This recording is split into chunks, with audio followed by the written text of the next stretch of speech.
Une nouvelle nuit commence aux urgences. Laetitia arrive en avance de 10 minutes.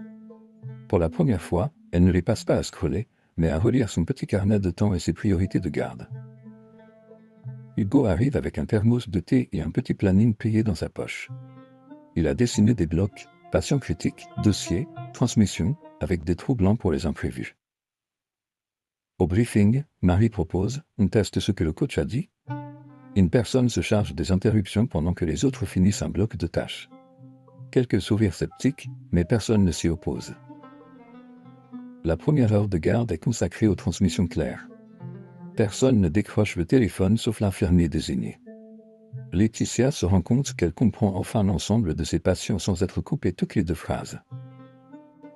Hugo, lui, commence par lire tous les dossiers des patients dont il aura la charge, au lieu d'ouvrir les dossiers au fur et à mesure. Il se sent moins dans l'urgence, plus dans l'anticipation. Un premier imprévu arrive, un patient se dégrade. Grâce aux transmissions plus claires, l'équipe sait qui fait quoi. Laetitia intervient rapidement, Marie gère la famille, Hugo coordonne avec le médecin de garde. Après cet épisode, Laetitia regarde l'horloge, on est fatigué, mais on n'est pas perdu.